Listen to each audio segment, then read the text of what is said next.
Going on, guys? Welcome back to another video, and today's video is going to be more of a bit of an informative video. It's really going out there for anybody who has the same issue that I'm having, and I'm going to try to, of course, record the process and see if we can repair the issue I'm having. That way anybody can use this as a reference if they have the same issue down the road in their E90 328i N52 second gen N52. So, plastic valve cover. So basically this car runs and drives great, 269,000 miles, I believe. Took it to Florida the other day, brought it back, drives great, shifts good, no trans slipping or anything. No leaks. I think the oil pan's starting to seep, but besides that, I've already done the other gaskets, and it really is a good car. They last forever. The transmissions can hold up this mileage, and they do really good. So if you see one for like 200,000, pick it up, because if you can get it for $1 to $2 grand, possibly $3, it's worth buying and just driving as a daily, because like I said, they never break. Well, that's not true, they do break, but if you do the like 5 key maintenance items, they last forever. So essentially what we're gonna be doing is, when I drive this car around 1 to 2,000 RPM, if I'm going slow, when I step on the gas, it starts to shake. Kind of feels like a drive line is going literally up and down. But I hopped under there, looked at the transmission bushings, look fine. I looked at the engine mounts, they're fine. I still replaced them both, and after I replaced the engine mounts, it does take longer to come up. If it's cold right now, I can go drive it pretty smoothly, but as soon as it warms up, it starts to do that vibration at the lower RPMs. I can step on it once it's fully warmed up. I can step on it, hit 100, no vibrations at all. But when I try to lightly tap on the gas, that's when I do get those vibrations. So I know it's something to do with I don't want to say it's the harmonics, but I changed all. I checked the mounts, checked the flex disc, checked the drive line. I haven't checked the rear diff bushings, but even then, I think I feel it back there more than I kind of feel it here. And anybody who's in the car can feel the shaking. So of course, the first thing you want to do is look at your mounts. So I looked at the drive line, checked the carrier bearing, looked good. Checked the flex disc, looked good, or Guivo. Looked at transmission mounts, they're still nice and intact.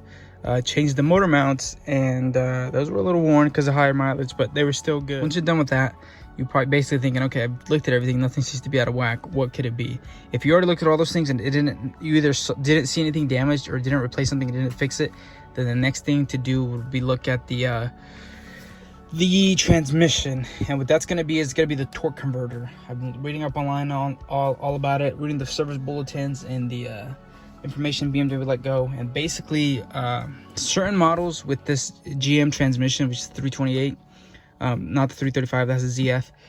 These GM transmissions, they have where the fluid gets, I don't know if it gets worn out prematurely or it gets overworn, but the oil doesn't have enough of a grit, so the torque converter starts slipping on light acceleration like that. So the service bulletin said you either drop the fluid, and then add a special additive, or if that doesn't work, then you just replace the torque converter all around. So I'm going to go ahead and go over to Advanced Auto. You can probably find it at O'Reilly's too, and pick up this Dr. Fix trans lubricant or something like that. And the people say you put it in the transmission, and then you drive it around, and it should help the issue if that's your issue. So I'm gonna head down to Harbor Freight, buy a pump, go to AutoZone or O'Reilly's. I'm gonna go to Advanced Auto and pick up the fluid, and then we'll come back, drop all the trans fluid, and then I'm gonna put half of the old stuff, half new stuff. I personally do that just to maintain the lifetime oil, and just in case it already is gritty enough, I don't want to put too much of a brand new fluid, because then it gets too slick, and that can cause slipping on certain cars, especially this one, 207,000 miles. It may have never been changed before, so I don't know if I want to put 100% new stuff, but I'll put 50-50. It's never let me down.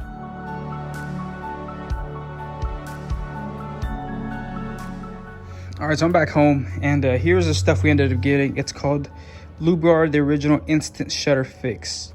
So we're gonna give this a shot. Like I said, I'm gonna jack the car up on all fours, get it even, drain the whole pan, and then we're going to drain the pan, put half the old fluid, half new fluid, and then add these 2 ounces of this instant Shudder fix.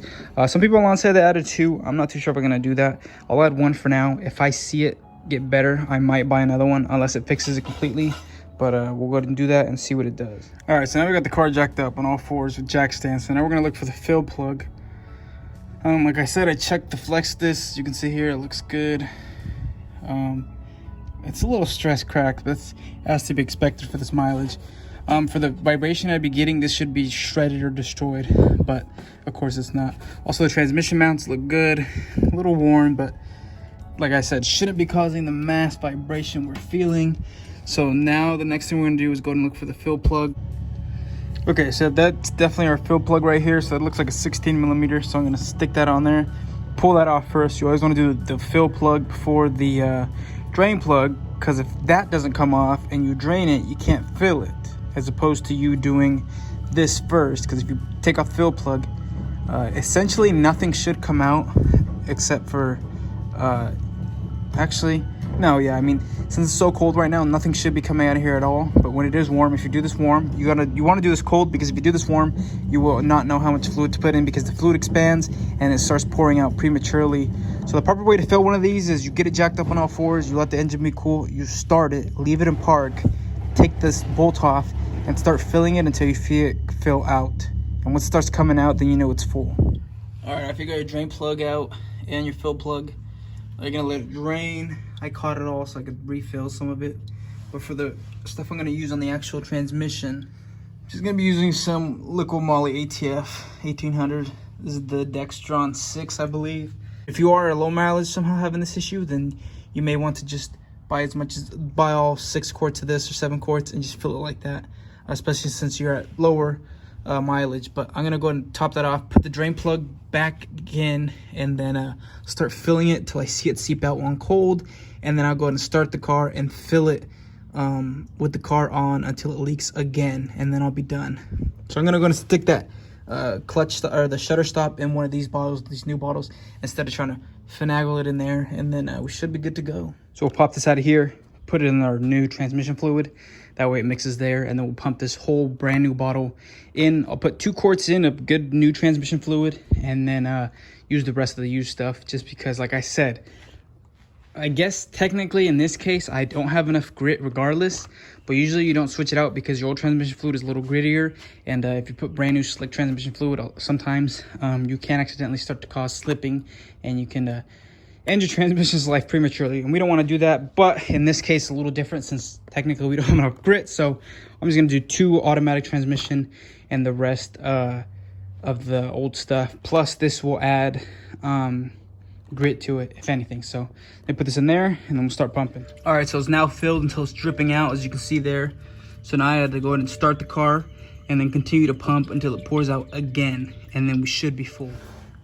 Okay, so I got the plug back in there. I'm just gonna spray down with brake cleaner. I tightened it, and I sucked out everything out of here, literally to the last drop. So it was literally exactly 2 quarts low, which is pretty impressive. The second I got to that bottom little corner and I tilted it and started sucking it in, it started pouring out. So that could add to the issue. That's the only nice part about doing this, is if you have this issue, is that, you know, you knock out 2 birds, 1 stone. For one, I was low on fluid. The other one is I have the shuttering. So now I'm just going to clean this up, take it off jack stands, and take it for its first drive. And I'll let you guys know if it worked. It should. If it did work, it'll be pretty obvious, because it won't be shaking. When it starts to shake at that low RPM, it literally feels like all 4 wheels are about to fall off. But if you step on it a little harder, it goes right away. So we'll take it on the first drive real quick and see if this $10 transmission fix is worth the money. Okay, so we're currently driving it. I'm gonna go ahead and go for about a 10-mile drive. Off the go, I already haven't felt a single jerk, which is a very good sign. Quick disclaimer, this shuddering can also be caused by a misfire, either from your injectors, your ignition coils, or your spark plugs. On E90s and 52s, it's more than likely always going to be the injector, or the spark plug, or the ignition coil. So what happens is, when you have a light misfire, you try to accelerate, but it starts misfiring, so it starts stuttering. But that, you can feel it more in the throttle, and you lose power. In this case, I would start to stutter, and I would step on it a little harder, and the stuttering would go away. So usually in the ignition coil / spark plug misfire, when you start to do that, if you step on it harder, it'll either throw a check engine light or it'll go into limp mode.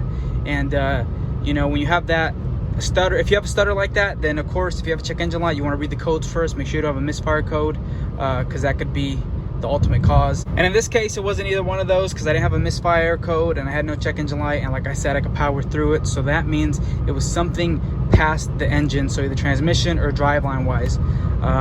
But yeah, so far I've been going for about 5 minutes and this thing feels smooth as butter. I almost can't even believe that all that vibrations was coming from the torque converter. So now, like I said, I'm gonna go another 5 more miles and then I'll give you guys the verdict.